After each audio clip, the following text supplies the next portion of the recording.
Good morning students, welcome back to Maharaja Agrasen Ayurveda college. आज का हमारा टॉपिक स्कूल हेल्थ में हम कंटिन्यू करेंगे। Aspect of school health services services क्या? हाँ, aspect of school health service, यानी कि इसके लिए क्या है कि स्कूली बच्चे और स्कूली कर्मियों का स्वास्थ्य सुधार कैसे कर सकते हैं हम लोग।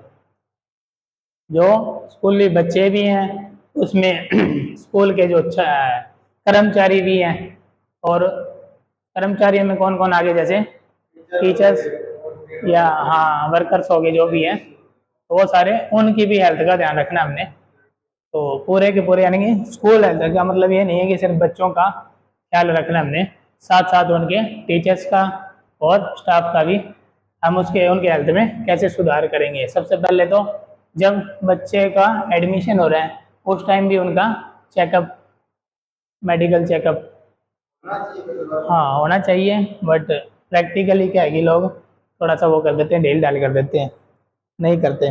तो प्रवेश के समय और उसके हर 4 साल में बच्चों को क्या मिलते हैं? हाँ, रेयरली मिलते हैं। स्कूलों में तो क्या होता है, जो कंजेनिटल डिजीज होती है ना, उसके पेशेंट ज़्यादा मिल जाते हैं। कंजेनिटल इन द सेंस जन्म से, या उसके डीएनए में कोई ऐसी दिक्कत थी, जेनेटिकली उसको कुछ ऐसी है, तो वो पेशेंट्स मिल जाते हैं। और कॉलेजेस में ना, वो ऐसे नहीं फैलेगी। वो ऐसे हो सकता है आपसे, आपके बच्चों में, आपके पोते में, वैसे नहीं होती।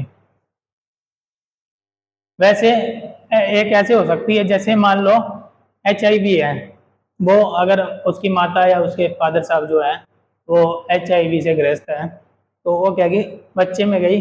अब बच्चा अगर HIV है तो उसके कोई कट लगा या किसी भी तरह से संपर्क में कोई और बच्चा आ गया है ना, तो उस तरह से पॉसिबिलिटी हो सकती है।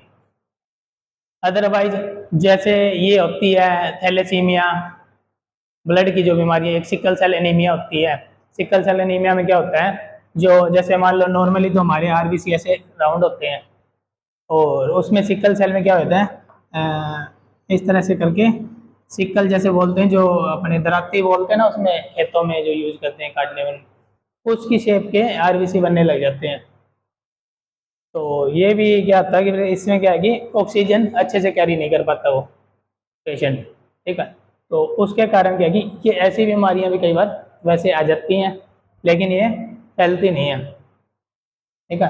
एक मैंने आपको बताई थी, अ, जो ये पैलेट क्लेफ्ट लिप और क्लेफ्ट पैलेट, वो तो हाँ, वो न्यूरल ट्यूब डिफेक्ट में आ जाती हैं। वो न्यूरल न्यूरल ट्यूब डिफेक्ट किसके कारण होते हैं? फॉलिक एसिड की कमी के कारण। जैसे मैंने आपको बताया था, जब भी प्रेगनेंसी आपने कंसीव करना है ना, प्रेगनेंसी प्लानिंग की है, उससे कम 1 महीने पहले, कम से कम अगर 2-3 महीने पहले फॉलिक एसिड शुरू कर रहे हो तो अच्छी बात है, नहीं तो 1 महीने पहले फॉलिक एसिड 5 mg शुरू कर देनी है डेली की OD डोज में, यानी कि 5 mg जो होते हैं। तो और अगर मान लो भी आजकल भागदौड़ की ज़िंदगी है, और नहीं कोई मतलब प्लानिंग व्लानिंग, कई बार ज़्यादातर मोस्टली अपने इंडियंस में तो प्लानिंग नहीं होती वैसी, हाँ प्रेगनेंसी होती है। तो अगर आपको उस टाइम भी पता लग गया, क्योंकि यूरिन टेस्ट तो करवाओगे आप, UPT, इसके लिए जो नॉर्मली सबसे पहले घरों में भी और क्या होता है, यही होता है, UPT होता है, यूरिन प्रेगनेंसी टेस्ट, ठीक है। तो ये जो वो हाँ किट आती है जो प्रेगन यूज या इस तरह से जो भी होती है अलग अलग, तो उसमें यूरिन टेस्ट किया जाता है, ठीक है। उसमें HCG की मात्रा बढ़ जाती है, जब अगर अगर वो लेडी प्रेग्नेंट है तो HCG की मात्रा बढ़ जाती है यूरिन में, तो वो क्या होगा, वो है हाँ, वो लाइन क्या है, एक सिंगल लाइन रहती है तो नेगेटिव है, दोनों 2 लाइन डार्क होगी तो पॉजिटिव है, ठीक है। और अगर ये वाली लाइन थोड़ी फीकी फुकी सी है ऐसे करके, तो दोबारा करना पड़ता है वो टेस्ट, तो एरर हो सकता है, ठीक है। एक आएगी,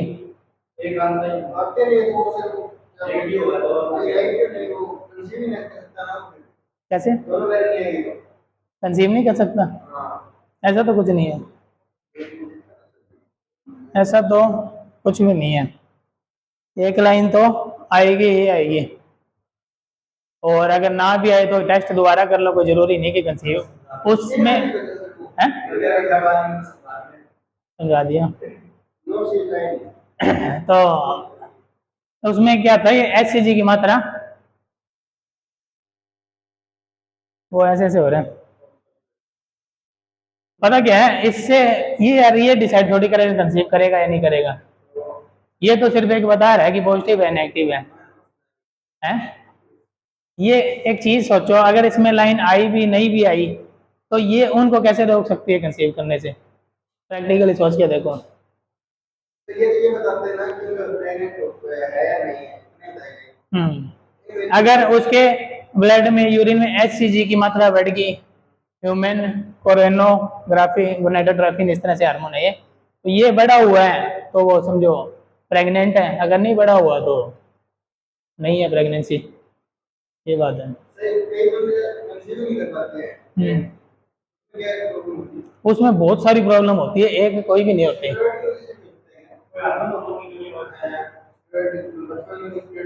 हाँ, स्टेरॉइड से क्या है जी, आपके जो मेनली फीमेल के जो ये FSH है, LH है, जो आप हार्मोन पढ़े थे, ये इम्बैलेंस हो जाते हैं। प्रोजेस्टेरोन, एस्ट्रोजन, हार्मोन का खेल है सारा। ठीक है, तो अब और भी बहुत सारी चीजें हो सकती है। कई बार क्या होता है फीमेल को, जैसे आजकल ये बहुत होती है PCOD, सुना होगा, तो ये बहुत ज्यादा होने के कारण क्या है, इसके कारण भी बहुत सारी महिलाएं कंसीव नहीं कर पाती। और ये जैसे खाना पीना, सोना, जो अपनी लाइफ सेडेंटरी लाइफ स्टाइल है उसके कारण भी हो जाता है। ये थायराइड के कारण भी कई बार कई महिलाएं थायराइड के कारण भी कंसीव नहीं कर पाती है ना। तो बहुत कारण है, एक कारण नहीं है।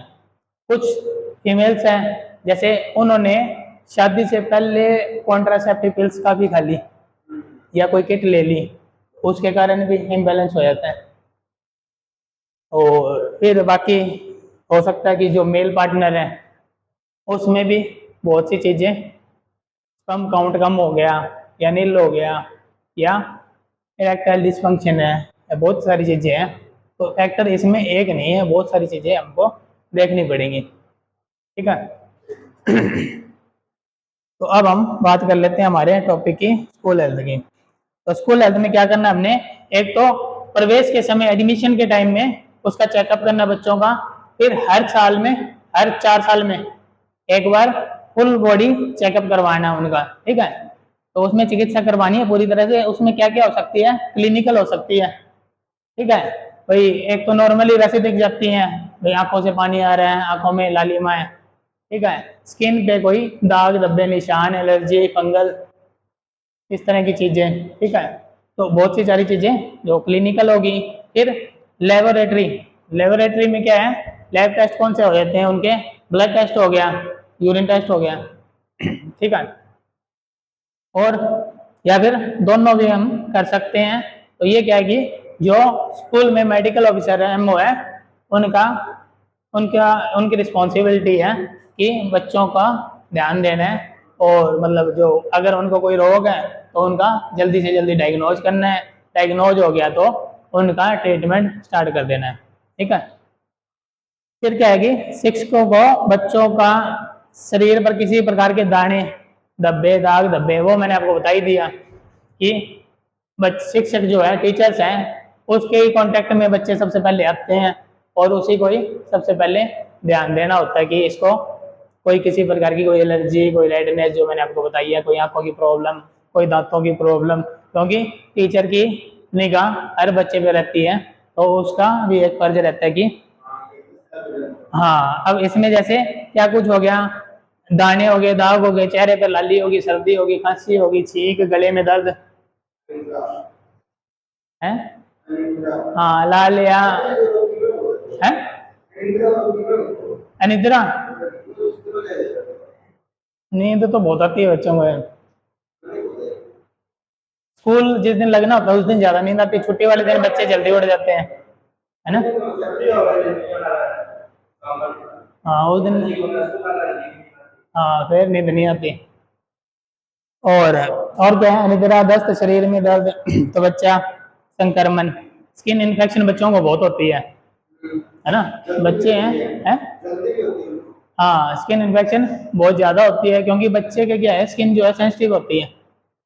अपनी तो क्या है, थोड़े बड़े हो गए जैसे जैसे, वो क्या है, स्किन पक जाती है, मोटी हो जाती है, तो थोड़ी सी अपने डार्कनेस भी काम करती है बंदों में, मेल्स में, क्योंकि मेलेनिन होता है, वो क्या है, बचाता है ना, स्किन डिजीज होने से, यूवी रेज से अपने को, जो हमारी स्किन में एक मेलेनिन नाम का पार्ट होता है, जो एंजाइम होता है, हाँ तो वो क्या करता है, अपने को स्किन डिजीज से बचाता है, इसलिए तो ये अपने लिए जरूरी है।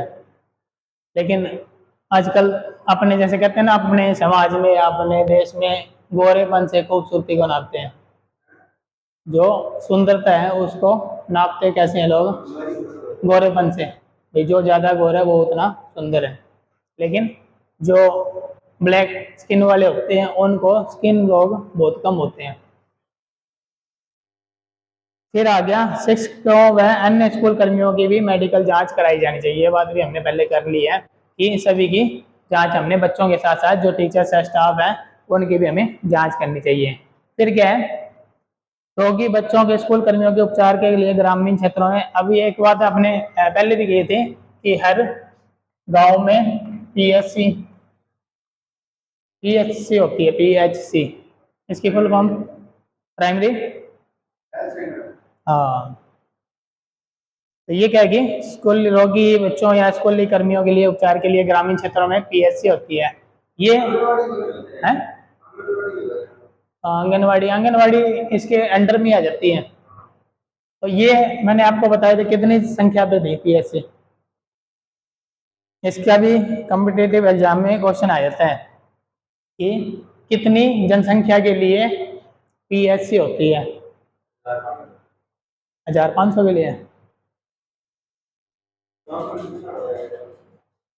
मैंने आपको एक बताया था सबसे पहले, तो छोटे से छोटे लेवल पे सब सेंटर है ना, फिर था पीएचसी, फिर थी सीएचसी, फिर था जो जनरल हॉस्पिटल जो होते हैं जीएच, है ना।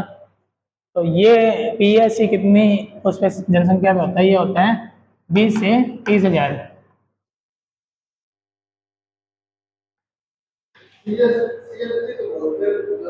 सीएचसी होती है 80 हज़ार से लेके 1,20,000 तक। कौन सी सीएचसी आपके गांव में है? तो वो सिर्फ आपके गांव के लिए नहीं है, आसपास के गांव के भी लोग उसमें आते हैं, तो उस चीज को ध्यान में रखते हुए, हो सकता है आपका गांव थोड़ा सेंटर में पड़ता हो या कुछ इस तरह से, उससे कई गांव कनेक्टेड होते हो, हैं 4 पंचायत, तो और हो सकता है कि साथ आसपास के गांव वाले भी, सिर्फ आपके गांव वाले ना आते हो वहाँ पे, और भी बहुत लोग आते हो, ठीक है। फिर हमने क्या करना है, prevention of communicable disease. Communicable disease क्या होती है हिमांशु? हाँ जो मतलब फैलने वाली है, ठीक है, फैलने वाली जो डिजीज है वो होगी संक्रामक रोग, इसको बोलने तो आप ज़्यादा ठीक है, सामूहिक की जगह इन्फेक्शियस डिजीज होती है, ठीक है। तो इनके खिलाफ क्या करना है, हमने बच्चों में उचित टीकाकरण करना है। टीकाकरण जो वैक्सीनेशन हमने बताई थी, ठीक है, वैक्सीनेशन करवानी है और उसका रिकॉर्ड भी हमने रखना है, ठीक है। फिर नेक्स्ट आ गया हमारा हेल्थफुल स्कूल एनवायरनमेंट। अब स्कूल का जो एनवायरनमेंट है उसको हम स्वास्थ्यप्रद कैसे बना सकते हैं, जो स्कूल का एनवायरनमेंट रहेगा हमारा, ताकि बच्चे बीमार ना हो, बीमारी को रोका जाए, तो वो एनवायरनमेंट हम कैसे बना सकते हैं। सबसे पहले तो लोकेशन, लोकेशन सबसे मेन जगह है भी, जो स्कूल है वो थोड़ी ऊंची जगह पे बनाया जाए, रोड मेन हाईवे पे हो, मतलब जहाँ से आराम से लोग आ जा सकें, लेकिन थोड़ा सड़क से हटके हो, हाँ शोर वगैरह ना हो, सिनेमा हॉल हो गया, बस स्टैंड हो गया, रेलवे स्टेशन हो गया, इस तरह की चीज़ों से दूर बनाया जाए, ठीक है। तो अब ये बता रहे हैं कि केंद्र में स्थित होना चाहिए, उचित पहुंच मार्गों के साथ केंद्र में, थोड़ा सा सेंटर में हो, और मुख्य सड़क या सड़क के किनारे से 60 फीट की दूरी पे, यानी कि बच्चों का कोई एक्सीडेंट वगैरह होने के चांसेस ना रहे। ठीक है। और क्या है, सिनेमा घरों, कारखानों, फैक्ट्री हो गए, या ये पीवीआर वगैरह हो गए, हाँ रेलवे ट्रैक हो गया, मेन मार्केट होगी, मेन रीजन शोर वाले जगह। अपने कॉलेज की लोकेशन क्या? हाँ बिल्कुल सामने है, तो एड्रेस ही रेलवे स्टेशन के सामने है। तो हाँ, सार्वजनिक जगह पे नहीं होना चाहिए। और एरिया कैसा होना चाहिए? एरिया कह रहे हैं 1000 छात्र के लिए कितना होना चाहिए? 1 एकड़। 1 एकड़ जगह 1000 छात्रों के लिए। हाँ। और फिर अगर हम उसके स्पोर्ट्स ग्राउंड की बात करें तो 200 स्क्वायर फीट एक बच्चे के लिए, इतना एरिया हो 200 स्क्वायर फीट में। ठीक है। और उच्चतर माध्यमिक विद्यालय के लिए 10 एकड़, जो ये आई थिंक 10th क्लास तक जो होते हैं उनके लिए क्या है 10 एकड़। और प्राथमिक विद्यालय के लिए क्या है 50 एकड़ भूमि आवश्यक है। तो फिर क्या आ गया हमारा साइट, जो उसका स्थान कैसा होना चाहिए? हाँ स्थल। तो ये क्या है कि उपयुक्त रूप से ऊंची भूमि होनी चाहिए, वो तो हमने पहले ही बात कर ली। ग्राउंड लेवल से हमेशा, वो तो हम घर भी बनाते हैं तो उसमें भी हमने बात की थी, जब हमने भवन की बात की थी तो भवन भी हमने क्या करना है, जो ग्राउंड लेवल है उससे थोड़ा ऊंचा रखना है। ठीक है। फिर क्या है, एक बड़ा समकक्ष हो, मध्य में बड़ा प्रांगण हो। जो प्रांगण मतलब जो अपना ये बीच में जो जगह होती है क्लासेस जहाँ पे खुलती है, जिसे बरामदा बोलते हैं अपन। ठीक है। वहां पे रूम सारे खुलते हो। और एक क्या होनी चाहिए, असेंबली ग्राउंड बोलते हैं ना अपन, असेंबली ग्राउंड सुना है क्या?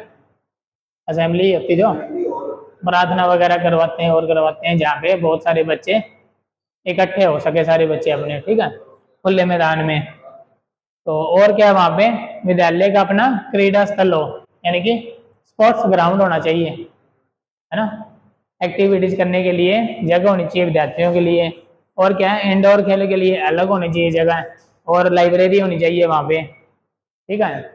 और क्या होना चाहिए वहाँ पे, खेलों के अतिरिक्त विद्यालय में योग प्रशिक्षण की व्यवस्था होनी चाहिए।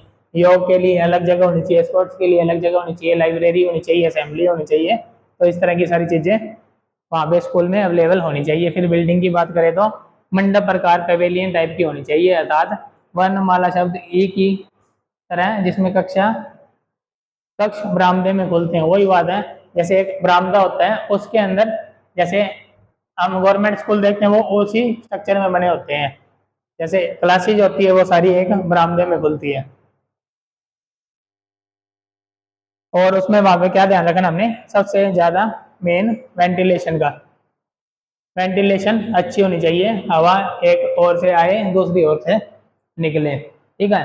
और क्या होगा, जो गलियार है उसका 6 से 8 फुट चौड़ा होना चाहिए। ब्लॉक के लिए अलग अलग सीढ़ी के रास्ते खुले होने चाहिए, और जो सीढ़ी है उसके साइड में रेलिंग लगी होनी चाहिए, ताकि बच्चे या कोई भी ऊपर नीचे जा रहे हैं तो नीचे ना गिर सके। ठीक है।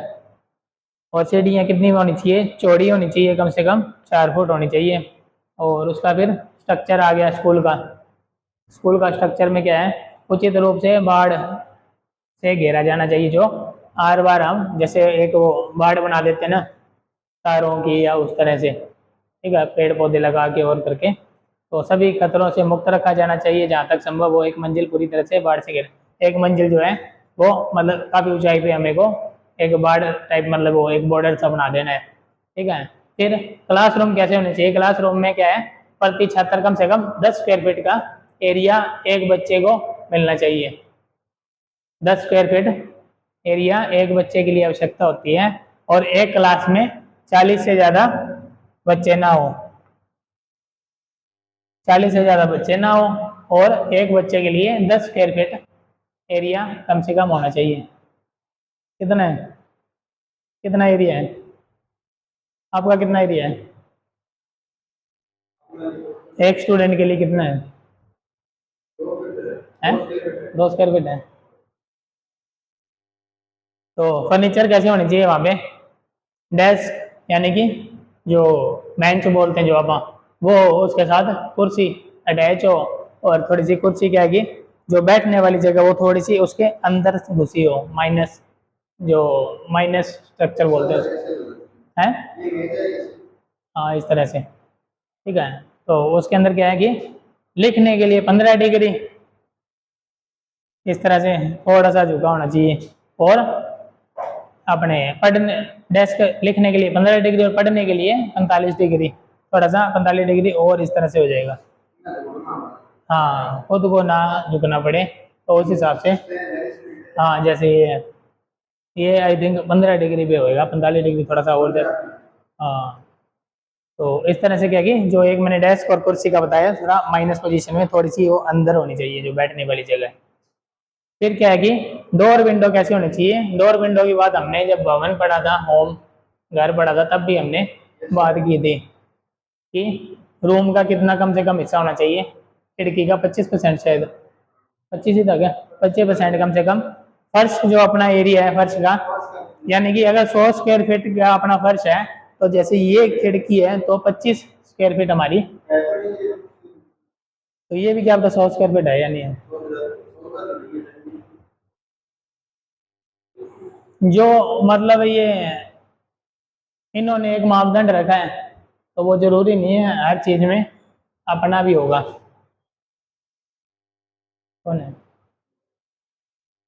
ठीक है। और क्या करना है हमने, खिड़कियां फर्श से 2 से 6 फीट ऊपर रखनी है। जो खिड़कियां हैं, मतलब ये नहीं कि फर्श के साथ ही बना दी हमने, तो वो क्या कि फर्श से 2 से 4 फीट या 6 फीट तक ऊपर रखनी है हमने। क्रॉस वेंटिलेशन होनी चाहिए।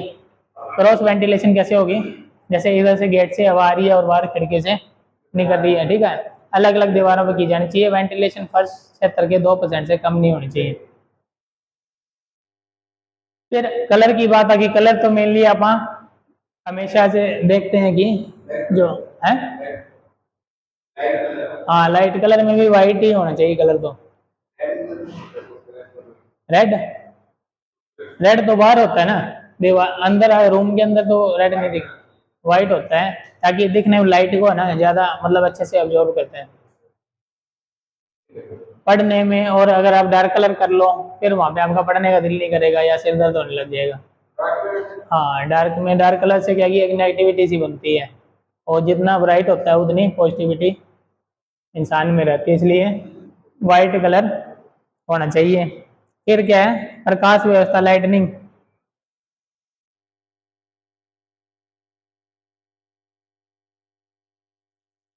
लाइटनिंग बता रहे हैं ज्यादातर बाईं ओर होनी चाहिए। और जो कृत्रिम प्रकाश की आवश्यकता, कृत्रिम प्रकाश यानी कि जैसे हमने आर्टिफिशियली लाइट वगैरह जला के रोशनी की है, और नेचुरल लाइट तो जो सनलाइट होती है, ठीक है।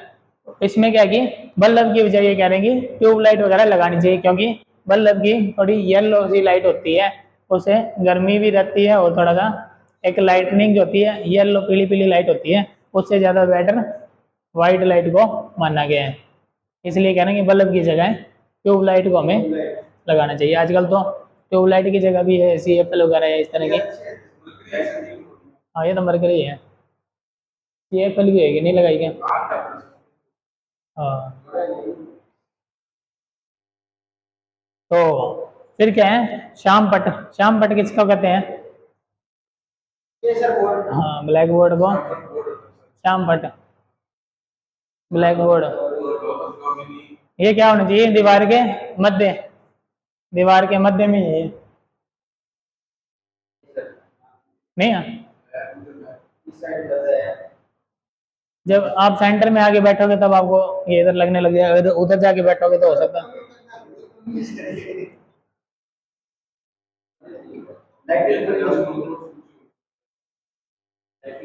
तो ये क्या कि खिड़की दरवाजे के पास नहीं होना चाहिए। ब्लैक बोर्ड जो है खिड़की या दरवाजे के पास नहीं होना चाहिए, नहीं तो लाइट, अगर मान लो डायरेक्ट लाइट इसके ऊपर पड़ेगी तो चमक जो है उससे दिखाई नहीं देगा फिर। हाँ फिर और क्या आ गया अपना, उसके बाद वाटर सप्लाई हो गया। वाटर सप्लाई में क्या है, अच्छा साफ सुथरा पानी होना चाहिए, पीने योग्य आर ओ लगे होने चाहिए, है ना। गर्मियों में ठंडा होना चाहिए आर ओ। और फिर उसके बाद क्या है, हमें भोजन सुविधा देखनी है उसकी। भोजन सुविधा में जैसे अपन ने कल बात की थी मिड डे मील की, जो अपने पूरे दिन की जो टाइमिंग होती है उसमें हाफ टाइम में हमने बच्चों को भोजन देना है। हाँ, वो एक डाइट होती है जिसमें कार्बोहाइड्रेट और प्रोटीन का ध्यान रखा जाता है। तो और क्या आ गया उसमें, शौचालय। शौचालय में क्या है, जो 60 विद्यार्थी हैं उनके लिए क्या है, एक मूत्रालय, एक जो टॉयलेट है, हाँ 60 के लिए एक मूत्रालय और 100 विद्यार्थी के लिए एक शौचालय आवश्यक है, जरूरी है, मतलब मिनिमम मिनिमम ये जरूरी है, कम से कम इतना होना चाहिए। लड़के लड़कियों के लिए अलग अलग वॉशरूम होने चाहिए।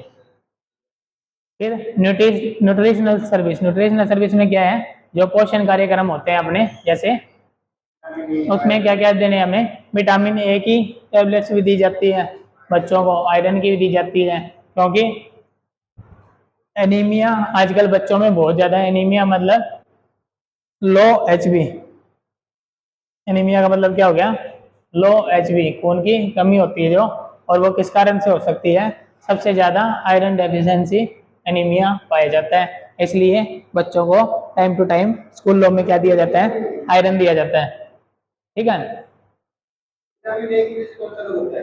विटामिन ए का आंखों पे बहुत असर पड़ता है, आंखें कमजोर है।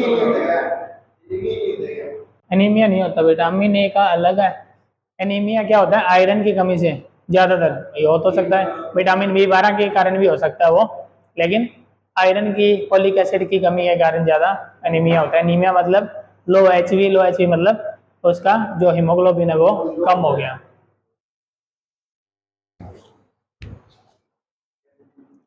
फिर आगे